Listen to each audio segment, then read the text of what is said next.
Pitch, network and learn with industry leaders in the fast-moving world of digital-first content. Only at the Telecast Digital Content Forum 2024, Europe's only industry event dedicated to the digital-first content sector. With speakers from Meta, Snapchat, TikTok, Twitch and many more, the Telecast Digital Content Forum takes place at the BFI South Bank in London on the 7th of November.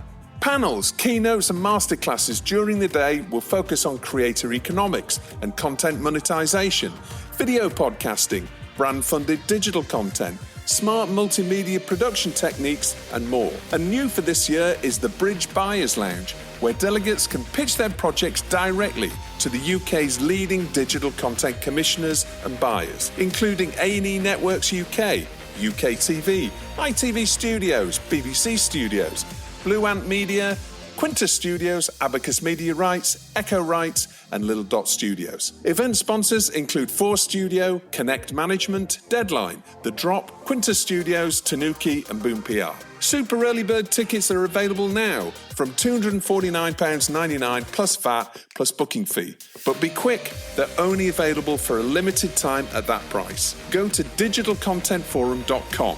That's digitalcontentforum.com to get your tickets now. The Telecast Digital Content Forum. Pitch, network and learn, and gain the knowledge to succeed in the social video economy.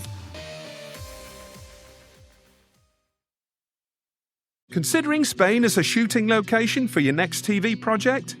Looking for a Spanish partner to join your international co-pro? And need help to identify business opportunities and set up in Spain? If you're coming to MIPCOM, make sure to meet the Shooting in Spain team, powered by ISEX Invest in Spain. They offer a free public service specialised in attracting TV productions and supporting foreign entrepreneurs looking to establish in the Spanish media sector. Ask for Shooting in Spain when visiting the Audio-Visual from Spain stand at Riviera 7 or request a one-to-one meeting by email to investinspain@isex.es. That's investinspain@icex.es. Shooting in Spain, making it easy for you.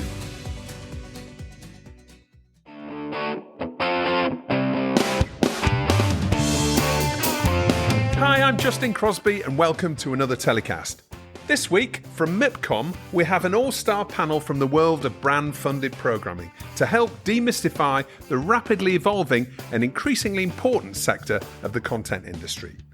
My guests are Sam Glynn, Head of EMEA Entertainment and Culture Marketing at UTA, Roberta Zamboni, Global Head of Branded Content and Sponsorship at Fremantle, and Javier Martinez, Director of Originals at YouFirst. Thanks to our sponsors ITV Studios and Shooting in Spain, a brand of ISEX Invent in Spain, for making this show possible. Hope you enjoy the show. Welcome back to Telecast Live from the Palais. We have an all-star panel now from the world of brand-funded programming to help demystify this rapidly evolving and increasingly important sector of the content industry. My guests are Sam Glynn, Head of EMEA Entertainment and Culture Marketing at UTA, Roberta Zamboni, Global Head of Branded Content and Sponsorship at Fremantle, and Javier Martinez, Director of Originals at YouFirst. Hello, guys. Welcome to the show. How are you? Thank you, Justin. How are you finding MIPCOM? You having a good time? Are you guys like back to back with meetings? Well, it's a funny market for us because we deal with brands and there aren't that many brands here. Yes. So I think that's a shout out, Justin. It's up to you to bring in a contingent of brands and then they'll have new toys to play with. Yeah, well, we'll do what we can. The last time I was here was at Cannes Lions, which is a very different affair, obviously, and the Croisette is full of brands doing remarkable things in entertainment. But let's start talking about the growth that brand-funded programming has had over the past few years. From your perspective, starting with you, Roberta, what's driving that shift? How's the landscape change for brands and content creators, do you think? Actually, I think we are in a very interesting moment for the branded funded life cycle. We are kind of a third stage right now. It's like if we were playing in a third league, in a new league at the moment. we started basically from product placement, so putting the products in the stories. Then we moved on into brand-funded programming from scratch to be able to find premium slots in broadcasters. And now we're jumping into a new way of working together with brands and broadcasters, like co-producing programs. So I think this is a nice time to be in this business because you can play a lot with business models. You can find hybrid spaces to work with. So I think it's very interesting to test something new also in financial modeling. And I find this very interesting and exciting. Yeah. It seems like a brave new world, but obviously it's not so new, is it? I mean, brands have been involved in entertainment right from the very beginning, and soap operas were actually, created from brands going back many decades. Javier, how are you seeing growth from your perspective? I think there are several factors, but I would point four. The first of all is authenticity. Consumers are looking for content that is real, is credible, and brands know it, and they need to reach their targets in that way if they want to get them engaged. The second is the results. The results are proven, and the brands are realizing about that, so they are investing more and more. Because they see the results. Also, there are less barriers of entry. Now the brands are becoming more producers, so they do their own content. They don't have these kind of intermediaries to do their stuff and to launch it and to get their content distributed in many different ways. And yes, it's like a D2C model somehow. So I think these are the number of factors that the industry is changing. There is a shift in perspective in that way, and we are eager to embrace it. Yeah. Even though it's not easy, as you mentioned. There is an evolving from the product placement to branded content, and this is very interesting and very. Yeah. We need to embrace it, and we need to keep pushing. But of course, still a lot of work to do. Yeah, and obviously the advent of social media and YouTube in particular, we've seen lots of brands becoming entertainment providers in their own right, really, and creating their own programming, which is perhaps the next phase. But maybe we'll talk about that in a second. Sam, now you work with some of the biggest global brands out there when it comes to integrating entertainment into their strategies. Can you tell us a little bit about the brands that you work with and how you ensure that they make their content authentic? Authentic. We're going to keep coming back to those words, aren't we? So I think the power of UTA is we know what's coming next. So we have upstream knowledge of every project in development because somebody has called one of our agents. Can I have your writer, your producer, your director? We'll log the project. So I also represent brands as well as the rest of the agency representing talent. So I can say, hey, brand X, your brand values are this, and here are 15 projects across the world that I know are coming through. Let's start talking to the producers or the writers early on. Let's get into the writer's room. Let's speak to the showrunner. And let's see how we can really make it an organic and authentic integration rather than just shoehorning in something at the last minute. And that's really important, getting involved right at the beginning of the project, which I imagine is something you might all agree with, rather than that sort of badging of yesterday. This is very much about integrating brands into content right at the inception stage. DNA plus DNA. Yeah.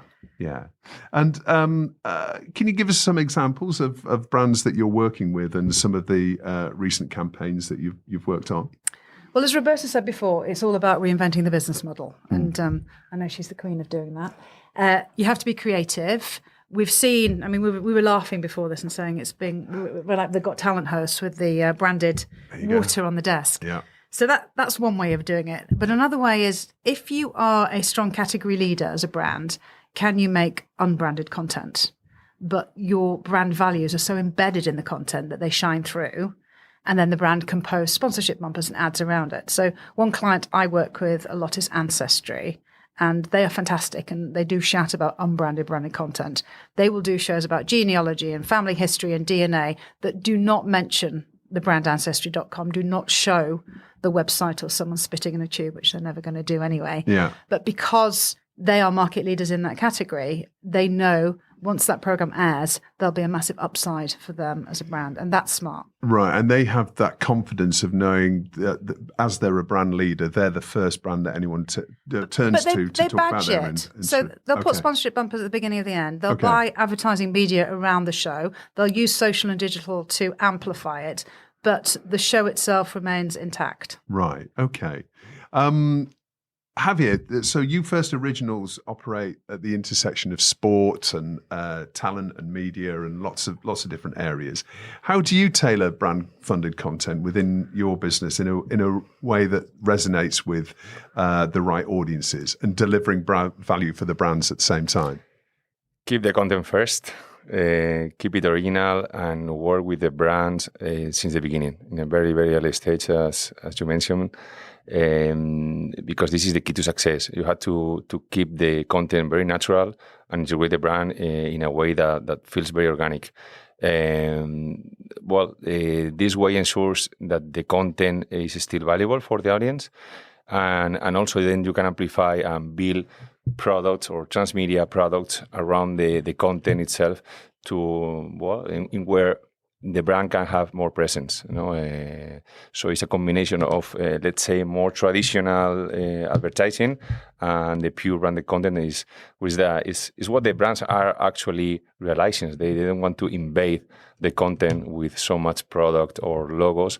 They want to keep it real and authentic and keep the audience engaged. So that's our model. That's what we try to do. It's not always easy because, you have brands that are not that with that mindset.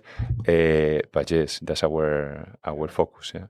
And actually, let's take a moment to talk about your business. So, You First. Can you just explain, anybody that hasn't come across You First, tell us about your business? Okay, because it's not easy to explain. I will try to be short and clear. Well, You First is a 22 almost year-old company. It's a talent agency. We represent over 1,000 talents worldwide, amongst NBA players, soccer players, basketball players. Now in Spain, we have a big portfolio of celebrities and influencers, other verticals such as DJs, or now we are entering the actors scene as well. So this is the core business. And then we have 3 more business units, which are also big. Brand services, of course. We work in 7 countries with over 100 brands in a daily basis, with a workforce of 50 people just in Spain. And then we have the content business. In the content business, I try to summarize, it's divided in 3 different lines: branded entertainment, a podcast company that we acquired last year, Originals, which is the unit that I'm leading. It's a premium outfit, talent-driven content, especially for streamers, and also working with brands. And a YouTube company that we handle over 200 YouTube channels worldwide, amongst sports and content creators, etc. And a big data company in the UK. So just to summarize the picture, is talent, brands, content, and big data. Just a brief summarize.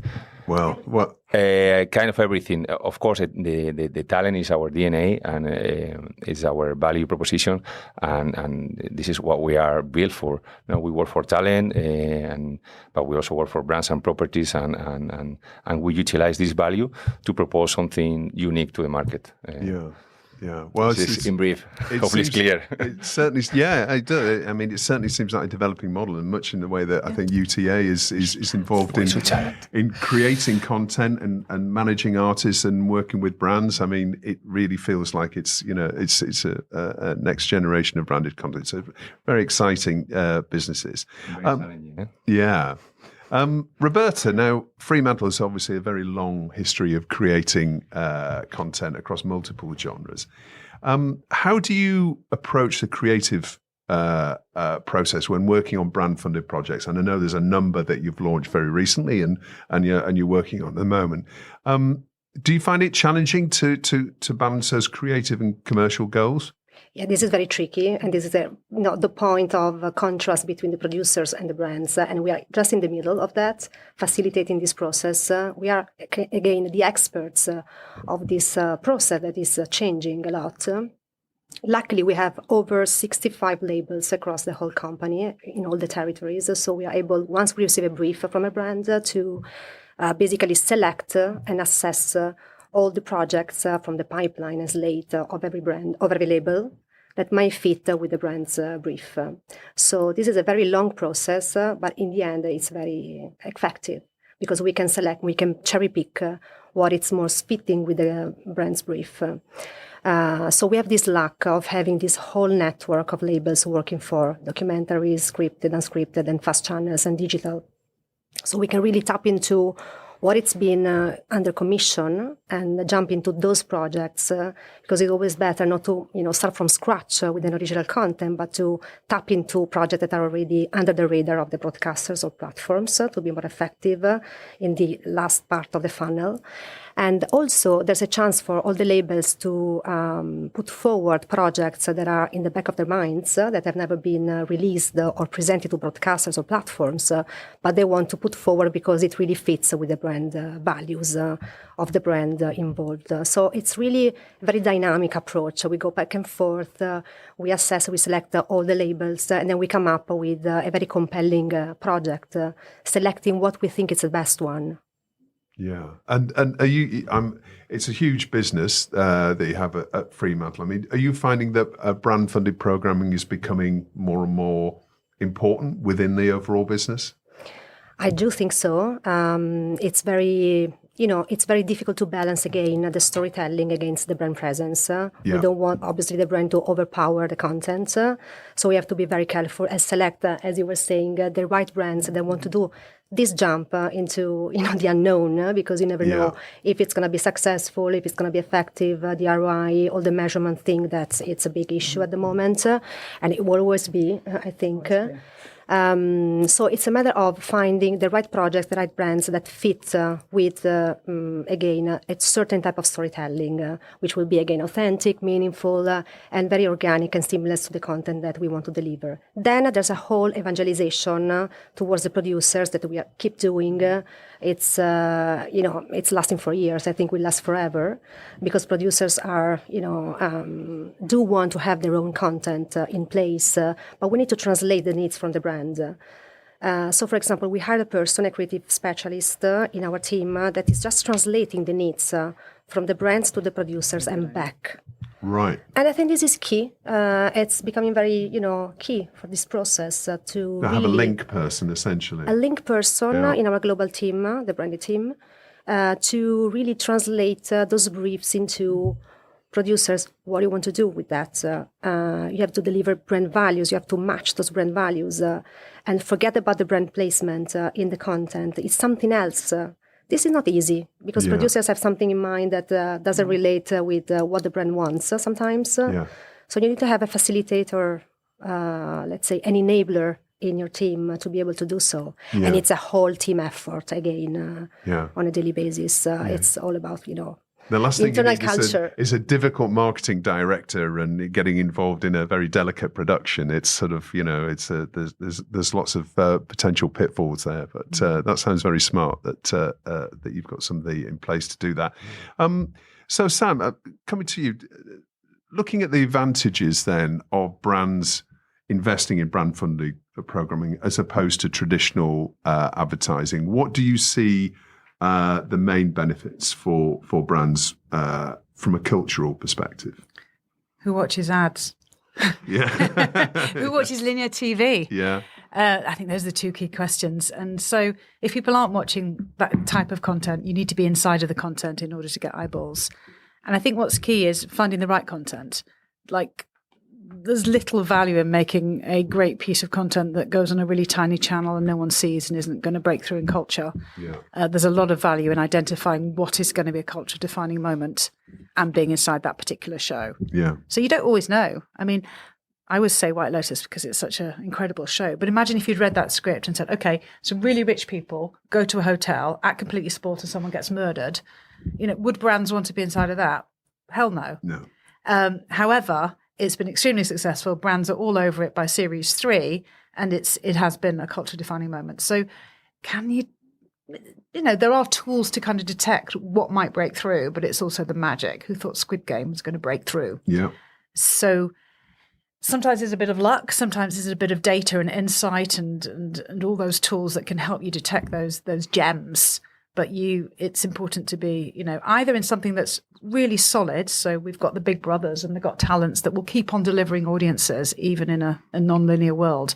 And then you've got these little cultural moments like Traitors or Squid Game that you would have guessed. Yeah. And the algorithm won't necessarily pick those up, right? And AI is not going to take over content creation just yet, hopefully. But Javier, now audiences are more discerning now than ever before when it comes to content, and I think there's ever raising expectations about the quality of content. How do you think that you maintain trust with viewers when you're creating shows? I mean, what's the secret to ensuring that content doesn't feel like that extended ad? And we touched on it earlier on with Sam was talking about Ancestry, this unbranded content, which seems a really, really brave move on the part of a brand. I mean, is that the future, do you think? And whereas a brand actually activates it outside the actual show itself, or what's your views on that? Well, I think the models are very different in each case, no? But yes, I think the future is just working with brands that understand that if they want to enter in the branded content universe, they need to focus on telling great stories. And the rest, you can build it in a way that can impact your audience in different ways, like, as I said, transmedia products, with the talent themselves, with other type of activations that the brands can have more presence in the content. It's not like, okay, you're going to play this game just in your way. No, this game is different. You have to understand that you are telling stories because you want to build your audience. You want to create a community of fans. You want to show your customers that your values and your brand's propositions is cool, and they're gonna like it. And your story is amazing, and that way, it's only about content. So the more organically you keep the story and the brands involved in the content, the better for the purpose. No? So yes, and then of course amplify these opportunities with other type of products, transmedia elements, talent, social media, etc. Then it's another thing. But brand content itself, you have to keep it real and authentic. You want to do it well. Look at Red Bull, for example. No, it's amazing. No, they're pioneers and well, they really created, I suppose, that a new generation of brand funded programming, didn't they? And they still do. And there's amazing content you see right across platforms. Absolutely. Yeah. Roberta, brand safety is really a hot topic, especially with the rise of digital platforms. How do you navigate ensuring that both the content and the brand align with the values of the audience and the platform? How do you, how do you make sure that brand safety is at the forefront of what you're working on? It also depends on the, let's say, Ofcom regulation in all the countries that we are working with. So we are very careful about delivering a content that is really aligning with the local regulations. But also in general, this is very key now to understand, to take care of with our producers and writers, to come up with a content that is brand safe. And it's, can be niche and a broad one, but it has to be in line with the brief, as always. I think with the rising of the platforms, this is something very that we need to address a lot more. For example, with Ferrero, we have developed this short series on YouTube, on their YouTube channel for kids. And it's about the wildlife of caps in their ecosystems. And it's all pure editorial content. And despite the Ofcom regulation that where we don't, where we can't have this content live on YouTube because it's for kids and it's chocolate. But we find a way, doing that purely editorial, to deliver a great content for kids that is, brand safe and it's really, really nice. And then besides the YouTube channel, it will be also distributed on platforms. So it's really up to, touch multiple platforms for different target audiences like kids and Gen Z. This multiplies the opportunities for our world, for our branded funded ecosystem. Yeah. Now, as streaming services and digital platforms evolve, Sam, where do you see the biggest growth opportunities now for brand-funded programming? Well, streamers are going to have to change their tune a little bit. There's all kinds of ways to get into streaming content, whether it's through a off-air brand partnership, or we've seen Emily in Paris, which is chock-a-block with product placement and branded integrations. But it's still a little bit fuzzy. People aren't sure. The way most of my clients get into streamers is through prop placement. So there's no payment involved, but we look after the brand and we gift the product to the production. Well, that's interesting because there are different types because there's no compliance then. Yeah. I could do that for BBC as well. Right. Okay. Yeah. Okay. So you've got prop placement, you Yeah. have brand-funded programming, and what are the other ways that you work with brands? Product placement. So Yeah. the product placement we paid, and we were talking about brand safety before. Yeah. And that would be working very closely with the costume designer or the set designer whom we know and saying, this is going to be on air for this many minutes, touched by this particular character. And once you've paid for that, you've got those guarantees. Right. Or you give it to them and... You see if it actually makes the edit. Yeah, but if you have a good relationship with the people who are creating the show, then there shouldn't be a brand safety issue because you've already checked all the boxes and Yes. you're helping them because they need to decorate their set Yeah. and they need authentic products to make it look real. Yeah. And then brand funded, which is from the bottom up that the brand Yeah. gets involved, and it can be money, but it can be in kind. So back to Ancestry, they'll provide research or DNA testing kits or genealogists, but may not put cash in. And then the fourth way is co-marketing. So the show's gone on air. How does the brand maximize that IP and use it for their own gain, but also driving viewers back to the show itself? So Yeah. that's a really nice symbiotic way for brands to work with any piece of content. Yeah. Now, as I just mentioned, there's different types of ways that brands can get incorporated into programming, and I imagine there's quite a few misconceptions, in terms of from a brand perspective, and also potentially from a producer perspective as well. What can you each of you give me an example of what the most common misconceptions you think that there are, that you come across on a daily basis? Have you? The very common is the expectations that the brand has against the talent and what the producers we want and the streamers. So well, this is a complex equation. You need to be in the middle, juggling with all interest, and this is always the same. I mean, it's very, very common, and it's very frequent to have this kind of, let's say, situations in which you have to put everything in order, especially the brand's expectation. They had to be really aware of what they're going to achieve, what they are going to have, and what you're going to be able to provide at the end. Both in content, distribution, promotion, and everything. So this is very, very common. This is, I guess, it happens to you, as well, all day. Yeah. Yeah, it's the same for you, Roberto. Is that? Absolutely. Also, you mentioned before the combination of teams that know the language of brands and content is key. And nowadays, there is a lack of people that are experts in both worlds. In our case, we have a workforce with brands and in content. So we are very well integrated, but it's true that the traditional TV producers or producers, they have not that much expertise because it's normal. And when it comes to a brand-funded programming, they have these kind of issues because they want to defend their content and the brand want to defend their interests. And, well, it's a process.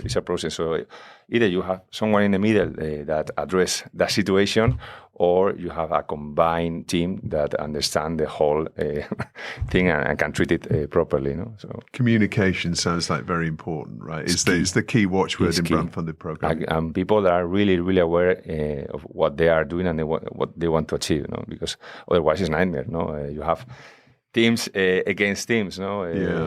But I think now, that it's changing, especially because of the need of money. That's true. The industry is suffering, and producer needs funds to get things away. And the brand funding seems to be an opportunity. It seems like a perfect time because there's less and less money for content, and there's still a huge appetite for content. But Justin, the problem is that sometimes producers think that a brand is going to come along and fund whatever 100% wherever it goes. So that's a misconception on the production side. I was about to tell this. Yeah. And they think they have a lot of money Yeah. to invest. Sometimes it's just, For a tiny digital channel, they think they're going to fully fund something versus being on Netflix, and not understanding that it's all about that return on ROI. investment. Well, I mean that's really interesting. The fact of new brands coming into the marketplace and becoming entertainment brands in their own right. But I'm not going to ask any figures, but how do you calculate the value of a brand funded programming deal, whether it be product placement or prop placement, should I say? How do you calculate it? I mean, how does a producer know to charge $10,000 or $100,000 or $1 million? When it comes to brand funded, it's about production costs basically on the program you are developing. So it's up to the label to come up with the cost. Based on the budget, it's the budget. It's the budget given how many episodes, the structure of the program, and also where it's going to be live. It's going to be on air because it depends from streamers to broadcasters. I mean, the time slots, whether it's daytime or prime time, it really depends on the level of production effort you're doing. And then there's the media value, obviously. So the fact that you're, going to a premium slots or daytime slots, it really, varies the media value of the project. But this is for, let's say, brand funded and product placement. Product placement, it's easier because it comes with a broadcaster, a commercial team. So there are rates, there are, precise price list to match with the media value of those broadcasters. So that's easy. It's different from it when it comes to scripted, for example. Scripted is a whole, we're going to talk about that tomorrow, I think. Yes, we are. We've got a panel session tomorrow at 9:45 in the Producers Hub. So if you're in Cannes, come down and we're going to go into lots more detail and lots of different aspects. So make sure you're there. But yes, absolutely. On the scripted, it's even more tricky because you don't know how much the theatrical project will be, where it will be distributed, because at the very beginning you don't know exactly when you start writing that where this will be distributed, so you don't know the exact value of the distribution of that product unscripted, whether it's a movie or a TV series or whatever. So it's very difficult to come up with a price. So sometimes it's you match the production needs, you match the production value. You have to really balance a little bit the presence of the brand. The client's budget.